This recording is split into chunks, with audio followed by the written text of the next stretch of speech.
जे जोथिपाई शंकराचार्य जगन्नाथ संस्कृति रे प्राधान्य पाइले जगन्नाथंकर जो कार्य कले से कार्य होची जे मोर मन होची अनुमान एटा तो विभिन्न कथा अनुमान होची किए जानी अनंत समुद्र अनंत तांकर इतिहास पुराण रे जहा लिखाई मध्य पुराण तांको कलना करी नाही स्कंद पुराण रे गोटे कथा होची ब्रह्म पुराण रे अन्य गोटा कथा होची दुई स्कंद पुराण ब्रह्म पुराण को तुलनात्मक आलोचना कले किछि कथा ता धरे सामंजस्य से सामंजस्य हला उत्कल देश ए भूमि पवित्र एटा चिरंतन भूमि प्रभुंकर सेतबेले ब्रह्म प्रलय हेई घोर जल समस्त ब्रह्मांड भासुला मार्कंड मुनि सबुठारु पुरातन ऋषि जे भासी जाउथिले सेई बट पत्रर उपरे बसी सेई शिशुर उपरे निजर वृद्धांगुली पादर वृद्धांगुली के मुख मध्य दे प्रभु डाकुले मार्कंडेय आड़े आस तांक निश्वास रे टाणी होई मार्कंडेय तांक गर्भ भितर पशि जाइतिले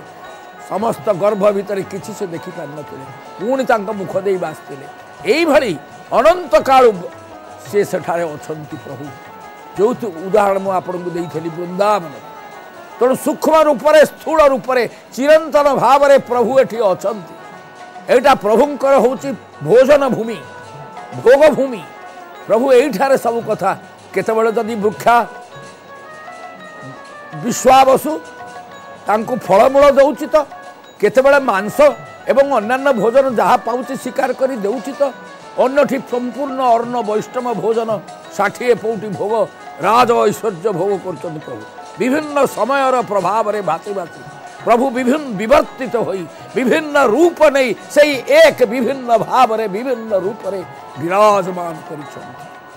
तेणु शंकराचार्य महाशय जेतबेले आसिले सेई अष्टादश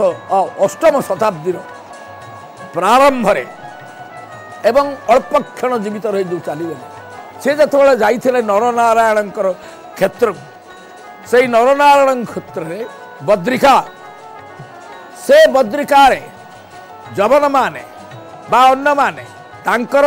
सेई भगवान श्रीकृष्णंकर रूप को ताको अनंत गर्भक सेई जल भद्र निक्षेप करथिले गंगा रे केही से मूर्ति को उद्धार करि पारु नथिले शंकराचार्य से मूर्ति को उद्धार कले ता भितरे लंफ देई ताको उद्धार करिछे सेई भली भाव रे चैतन्य महाप्रभु वृंदावन ने सबू जेते लुप्त क्षेत्र थिला राधा भूमि अन्यान्य क्षेत्र सबू को पुणी थरे ताकू से ठाब करिके देखैला परे निजर शिष्य मान को पठेइले सेठी निजे नीलकंदर रहिले तेणु एई जो जमर प्रार्थना रे जो गुप्त हो जाइथिले जो आमर जे होचन इंद्र नीलमणि विग्रह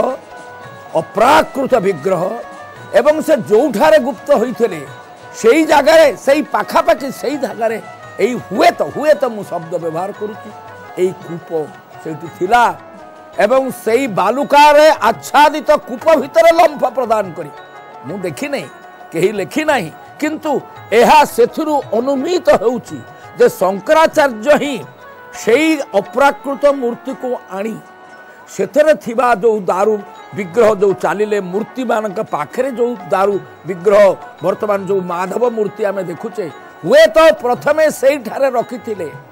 एवं से माधव विग्रह को अनुरूप परवर्ती काल विराट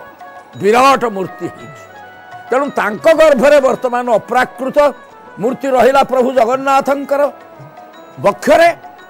एवं ठीक अनुरूप मूर्ति आनिले शंकराचार्य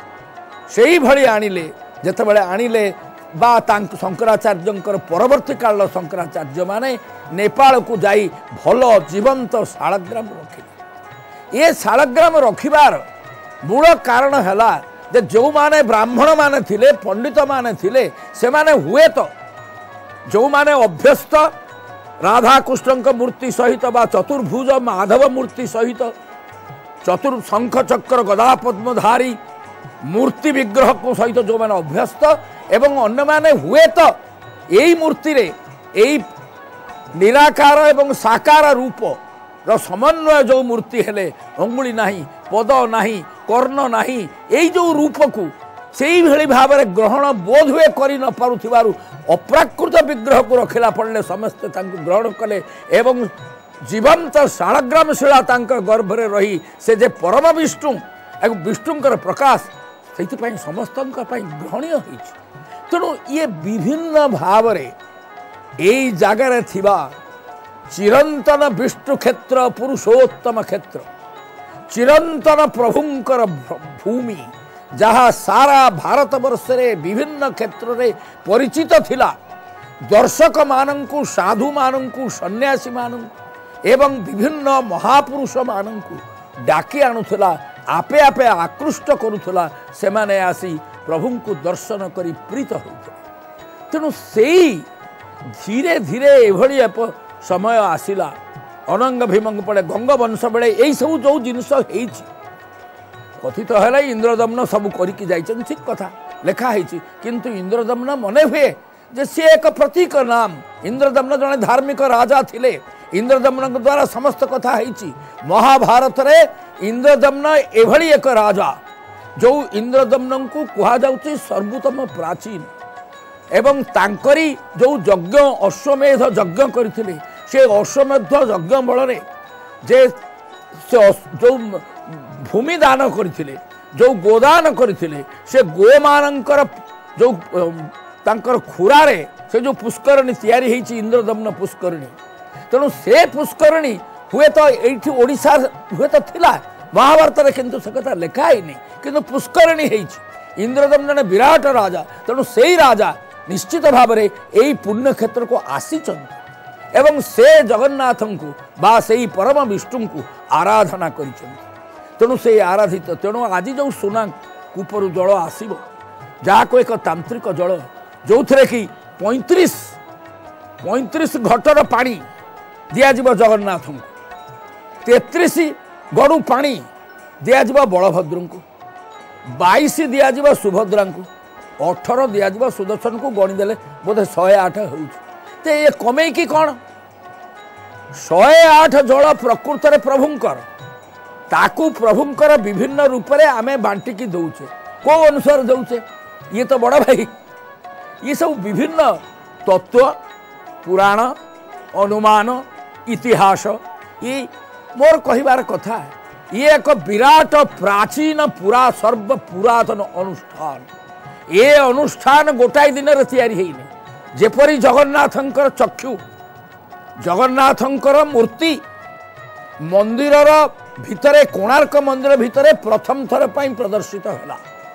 ताठू सबुठू पुराण मूर्ति नवम शताब्दी रे थिबा आमर भुवनेश्वर मंदिर भितरे जे अछंती भुवनेश्वर मंदिर पाखरे जो श्रीराम मंदिर जो रामेश्वर पाखरे से पाखरे जो मंदिर अच्छी मुक्तेश्वर मंदिर पाखरे से मंदिर नाटा हठात मत पौटू नहीं से नवम शताब्दी पर्यंत अष्टम शताब्दी पर्यंत से कौठारे सब मूर्ति अच्छा किंतु जगन्नाथ से रूप नहीं किंतु कोणार्क गंग समय प्रथमे प्रदर्शित हो